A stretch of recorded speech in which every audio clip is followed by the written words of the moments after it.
Bulvanaka, and welcome to the overview and critique of senior subject curriculum pedagogy and assessment knowledge and skills assessment 2 for curriculum and pedagogy critique for year 13 chemistry. 7 major learning outcomes that are key components for the new revised year 13 chemistry syllabi that is incorporated into the main key learning areas in the science subject is highlighted by the National Curriculum Framework right here in Fiji. It allows students to acquire knowledge of various scientific theories, evolve skills to scrutinize physical materials and technological aspects of the environment, evolve vantage points on which scientific investigations are reliant on, respect science as an element of our daily lives, evolve interests in scientific process, and emerge an understanding of science as a foundation of future endeavors. The chemistry subject content acknowledges various requirements and curiosity of students by offering a foundation that was carried out in years 12.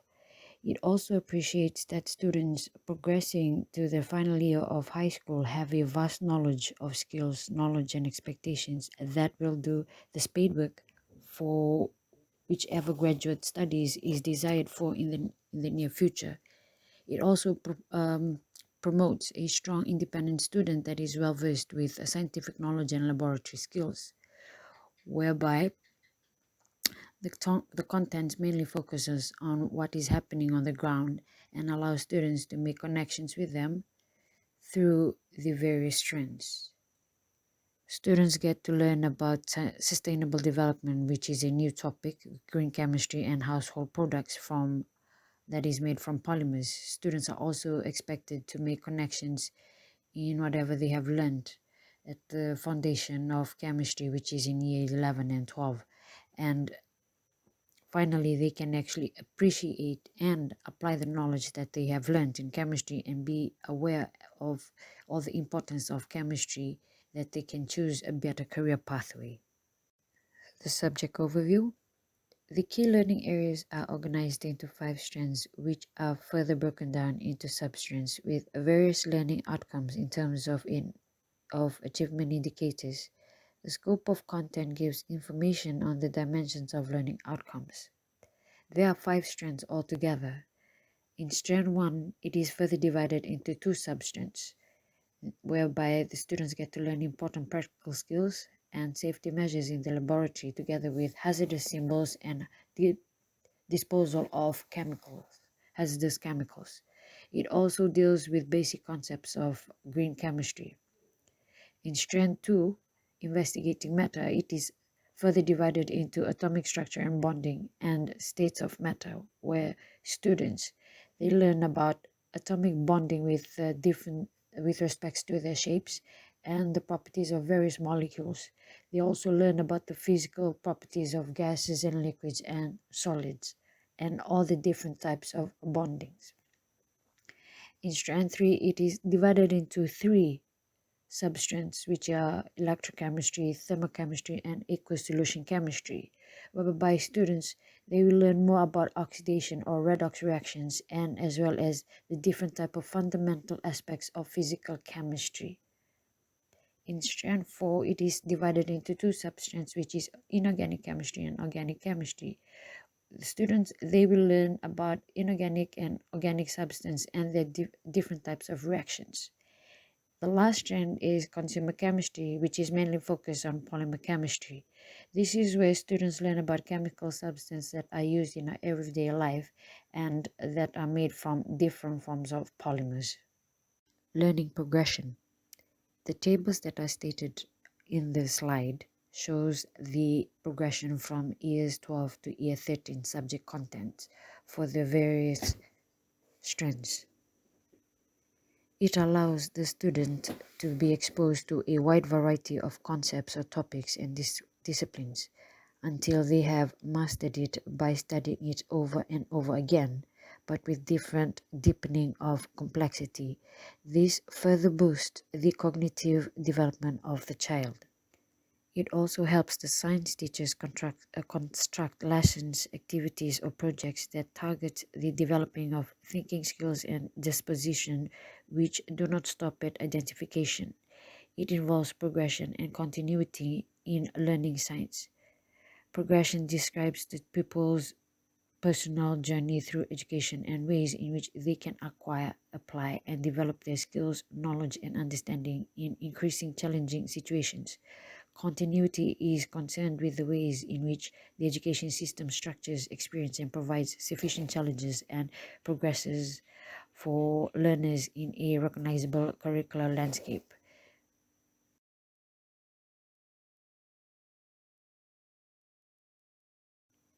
It allows teachers to promote scientific skills whereby students get to observe, where they use their senses to of hearing, touching, smelling, and sight to collect information about whatever that they are observing, to classify using observations, to group objects or events according to whatever they have seen or whatever they are doing in the experiments, to use measuring and numbers to make quantitative observations using standardized units and making more accurate observations and skills that are learned, to infer using experiences from the past and to collect data to draw their own conclusion and to explain certain events, to predict,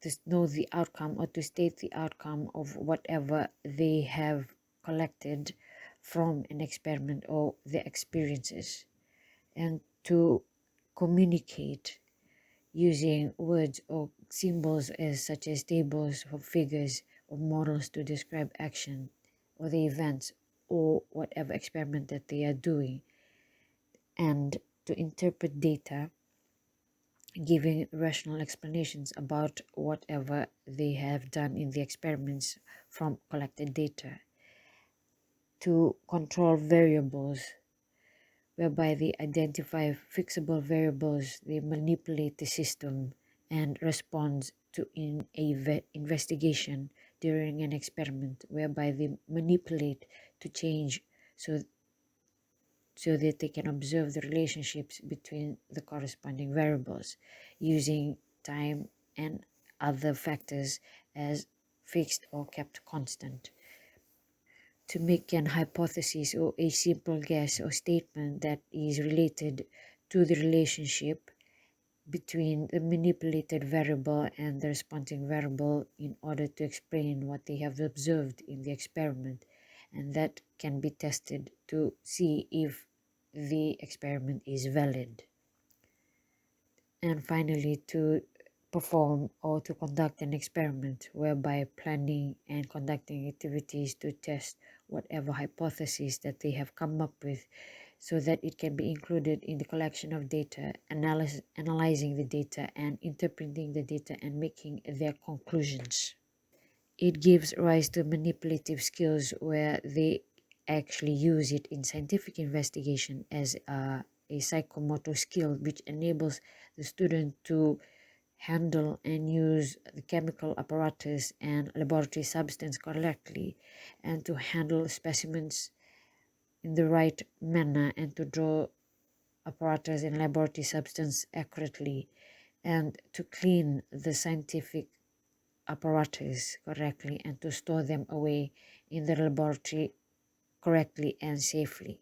It also gives them the understanding to be critical thinkers, where it is a mental process which allows the individual to intertwine or integrate their knowledge and skills that they have gained to understand the environment. It also promotes the major learning outcomes that can be achieved through the emphasis of thorough learning. The student becomes a critical thinker, which allows them to evaluate an idea in a systematic manner before accepting it. Therefore, the person or the student can be a very critical thinker or very creative at a very high level of imagination, which generates originality and innovative ideas which can be used to modify ideas and products in the near future. The technological impact of chemistry should not be the only driving motivation for the study of chemistry. Students should also be made aware of the total effect of the application of chemical principles on our lives. Teachers are also encouraged to use these applications which they deem important and which has local or intrinsic significance. Formative and summative assessments are given by the teachers to assess the overall progress of the student. It allows the teacher to measure the student's attainment of learning outcomes. Some of the formative assessments are debates, short tests, group activities, research, group experiments, and presentations. The experiments, there are 12 compulsory experiments where proper assessments of skills are carried out. The summative assessment is normally set at the end of the year, where the whole of Fiji sits for the Fiji Year 13 certificate examination, and the table shows the percentage mark allocations for each strand from strands 1 to strand 5. Effective implementation of the Year 13 syllabus consists of proper planning and recording, which is very, very important for a teacher, and it requires the different types of documents, which includes the learning and teacher plan, the lesson plan, and the lesson notes.